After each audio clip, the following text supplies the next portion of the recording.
Theresa May a signé la lettre qui va déclencher le Brexit. La première ministre britannique la remettra ce mercredi à Bruxelles. Le Parlement écossais, lui, a donné son feu vert à Nicola Sturgeon pour demander un nouveau référendum d'indépendance. La Guyane, toujours paralysée par la grève générale, des manifestations d'une ampleur jamais vue ont eu lieu dans 2 des plus grandes villes du territoire. 2 ministres, dont celui de l'Intérieur, sont attendus sur place ce mercredi. Simone Gbagbo a quitté des chefs de crimes, de guerre et de crimes contre l'humanité. L'épouse de l'ancien président ivoirien Laurent Gbagbo reste néanmoins derrière les barreaux. En 2015, elle avait été condamnée à 20 ans de prison pour atteinte à la sûreté de l'État. Bonjour et merci de nous rejoindre sur France 24. C'est donc dans quelques heures que le Royaume-Uni va déclencher le Brexit.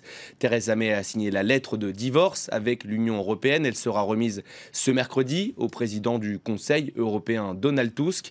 À la veille de ce jour historique, le Parlement régional écossais a autorisé la première ministre Nicola Sturgeon à demander l'organisation d'un nouveau référendum d'indépendance à Londres. Un pari loin d'être gagné. Theresa May jugeant que ce n'est pas, je cite, le bon moment. Raphaël Vivant. À la veille du déclenchement du Brexit, les députés écossais ont voulu donner un signal fort. À 69 voix contre 59, ils ont validé la tenue d'un nouveau référendum sur l'indépendance, défendu par la première ministre écossaise. Le peuple d'Écosse devrait avoir le droit de choisir entre le Brexit, possiblement très dur, et de devenir indépendant et capable de tracer son propre chemin et de créer un partenariat d'égal à égal à travers le Royaume-Uni. Après ce feu vert, Nicola Sturgeon doit désormais obtenir l'accord du Parlement de Westminster et de la première ministre britannique. Theresa May, qui a rappelé lundi son opposition au projet, déclarant que l'heure n'est pas aux divisions. Une vision partagée par les conservateurs écossais. Pour ces derniers, un tel référendum est une perte de temps.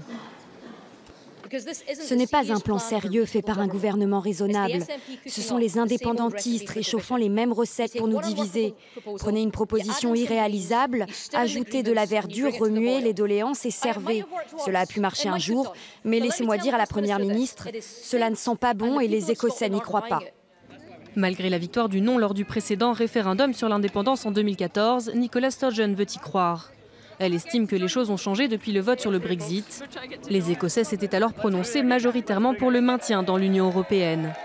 La première ministre écossaise espère tenir la nouvelle consultation sur l'indépendance fin 2018 ou début 2019.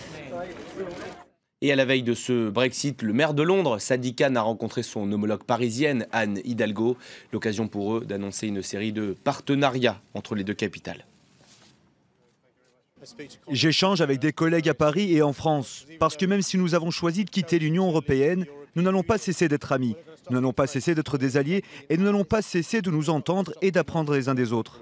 J'ai choisi avec Sadiq Khan de construire quelque chose qui soit de l'ordre du gagnant-gagnant après le Brexit, parce que Londres est une grande capitale économique, Paris est une grande capitale économique et nos entreprises, nos milieux économiques ont besoin aussi de coopération, même si la compétition existe. Selon une source judiciaire, Pénélope Fillon a été mise en examen dans l'enquête sur ses emplois présumés fictifs. 3 charges ont été retenues contre l'épouse du candidat des Républicains. Complicité et recel de détournement de fonds publics, complicité et recel de biens sociaux et recel d'escroquerie aggravée. Le premier tour de l'élection présidentielle française, c'est dans 25 jours maintenant. Emmanuel Macron intervenait ce mardi devant des entrepreneurs du numérique. Le candidat d'En Marche a répété sa volonté de soutenir, je cite, la prise de risque et l'investissement. On va écouter son secrétaire général, Richard Ferrand. Les amours tardives sont rarement désintéressées. Ça veut dire qu'au fond, un certain nombre de personnes se disent... On ne sait jamais, si Emmanuel Macron l'emportait, il faut que je sois dans le bon train pour arriver à la bonne destination qui est ma réélection ou ma promotion ou le renforcement du pouvoir que j'exerce ici ou là. Si Emmanuel Macron est élu président de la République, à droite comme à gauche, on va retrouver des personnalités qui auront comme principale préoccupation de reconstruire sur les cendres de l'échec les maisons d'hier. Richard Ferrand, invité de Mardi Politique sur France 24. Benoît Hamon était lui à Berlin. Le candidat socialiste a reçu le soutien de Martin Schulz, le nouveau président du SPD. Il a en revanche marqué sa différence avec la chancelière Angela Merkel, notamment sur le volet des déficits. Benoît Hamon est le troisième candidat reçu par la chancelière allemande depuis le début de l'année, après François Fillon et Emmanuel Macron.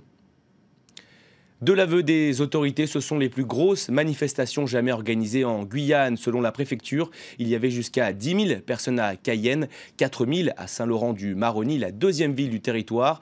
La grève générale, elle, se poursuit. Le ministre de l'Intérieur et la ministre des Outre-mer sont attendus ce mercredi en Guyane pour trouver une solution au blocage. Mickaël Guyeux. La Guyane nous bonquait ça. La Guyane, ça suffit. Dans les rues de Cayenne, la mobilisation est sans précédent. Les Guyanais ont répondu présent à l'appel des organisateurs de la journée morte. Dans tout le département, environ 11 000 personnes sont descendues dans la rue pour exprimer leur ras-le-bol. La Guyane va mal, tout le monde va mal, la société va mal, tous les corps de métier, toutes les professions. Personnellement, je suis enseignante, ça va mal dans l'enseignement également. Donc il faut se mobiliser. Pompiers, enseignants, magistrats, de nombreux corps de métier réunis. Leur point commun, un sentiment d'avoir été abandonné par l'État. Nous sommes les oubliés de la France. Et aujourd'hui, c'est l'occasion de montrer encore au gouvernement que ce n'est pas en envoyant des émissaires ou même l'évêque de Cayenne que nous allons avancer. Il faut que pour ce pays un bon plan, un plan qui nous permette de décoller vraiment. Face à cette colère, Bernard Cazeneuve a annoncé la venue d'une délégation ministérielle avant la fin de la semaine. En attendant, les syndicats comptent bien continuer le mouvement. La grève illimitée va se poursuivre. La communauté chinoise de France est en colère. Des dizaines de personnes se sont une nouvelle fois réunies dans le 19e arrondissement de la capitale, où des heurts ont éclaté avec la police. C'est là qu'un Chinois a été tué par un policier dimanche dernier dans des circonstances encore floues. Pékin s'inquiète et demande officiellement à Paris de garantir la sécurité et les droits de ses ressortissants. Charlotte Prudhomme.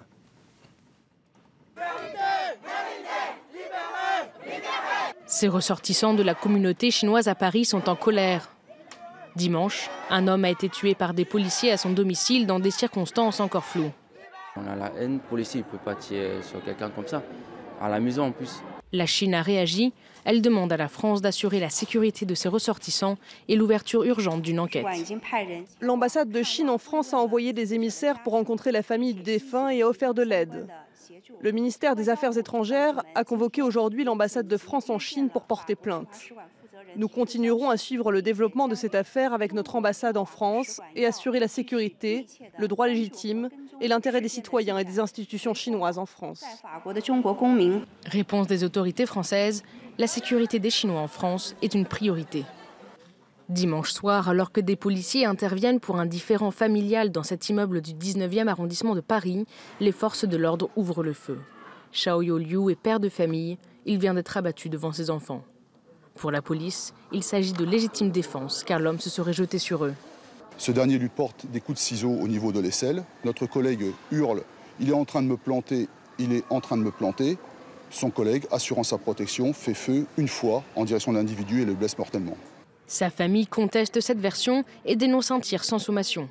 La fille qui était près de son père, d'ailleurs, nous le dit, jamais à aucun moment, son père n'a attaqué les forces de police. Jamais. Il avait juste le ciseau en main et, selon les dires de sa fille, un coup de fusil à pompe est tiré, directement, sans sommation.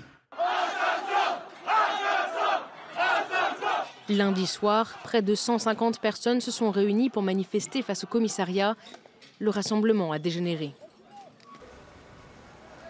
Depuis, 35 personnes ont été interpellées et 2 enquêtes ont été ouvertes, dont l'une par la police des polices. Dans le reste de l'actualité, le terroriste Carlos, une nouvelle fois condamné à la réclusion criminelle à perpétuité. L'auteur de l'attentat contre le drugstore Publicis, qui avait fait 2 morts et 34 blessés à Paris en 1974, plaidait l'acquittement. Il estime que rien dans le dossier ne permettait de conclure avec certitude à sa culpabilité. Ses avocats vont faire appel de ce verdict. En Côte d'Ivoire, Simone Gbagbo a été acquittée des chefs de crimes de guerre et de crimes contre l'humanité. L'épouse de l'ancien président Laurent Gbagbo était jugée pour son rôle dans les violences post-électorales de 2011 qui avaient fait, je vous le rappelle, 3000 morts. Elle reste tout de même en prison puisqu'en 2015, elle avait été écopée d'une peine de 20 ans pour atteinte à la sûreté de l'État. Coup de théâtre à la cour d'assises d'Abidjan. L'ancienne première dame Simone Gbagbo a été jugée non coupable de crimes contre l'humanité lors de la crise post-électorale de 2010 et 2011. Contre l'avis du procureur général qui avait requis une peine de prison à vie. C'est la tristesse et la désolation pour les victimes en Côte d'Ivoire.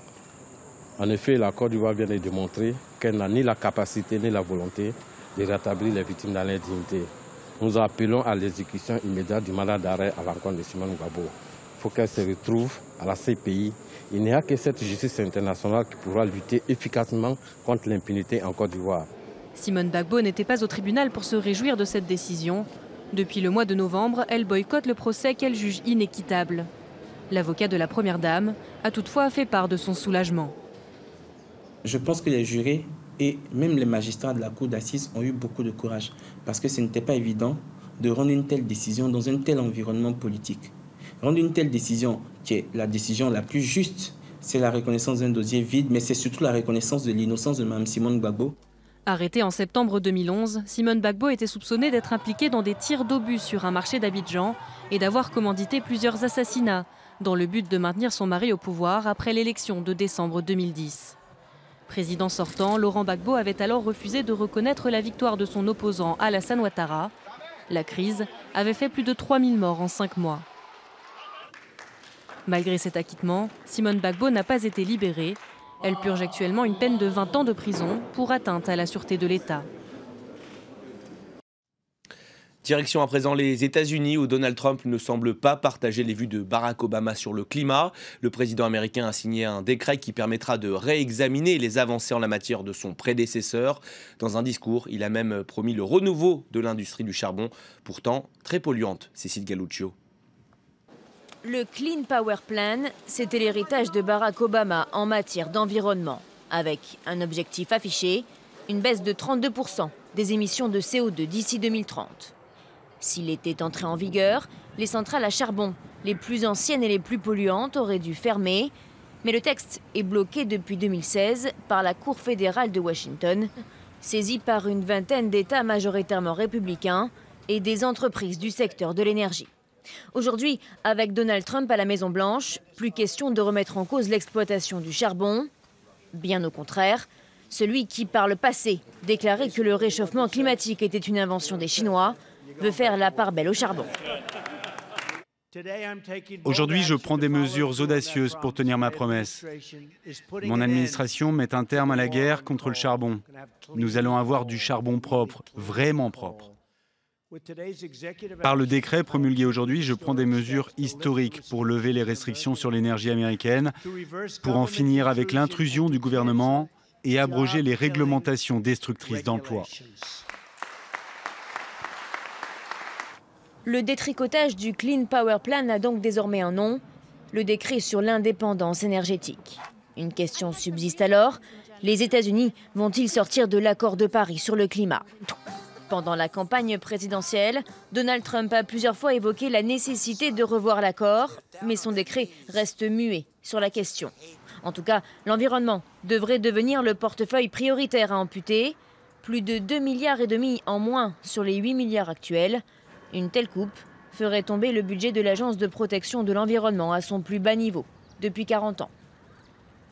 Et on apprend à l'instant que Donald Trump espère obtenir un accord très prochainement sur l'abrogation de l'Obamacare, un projet qu'il n'a pu faire voter au Congrès la semaine dernière, faute de majorité. C'est ce qu'a confié le président américain à des sénateurs ce mardi. Un mot de sport et de football pour finir. La France recevait ce mercredi l'Espagne au Stade de France. Un match amical perdu 2-0 par les Bleus de Didier Deschamps. Les réalisations espagnoles sont signées Silva et Deulofeu. On va écouter le sélectionneur français. C'est jamais agréable de perdre, mais si je ne le fais pas sur des matchs comme celui-là, quitte à souffrir comme on a souffert, et en ayant l'Espagne devant nous, mais c'est là aussi où on se rapproche de toutes les exigences que demande le haut niveau. Voilà pour Didier Deschamps, c'est la fin de cette édition. Merci à tous de l'avoir suivi. On se retrouve dans 15 minutes pour un nouveau journal. À tout à l'heure.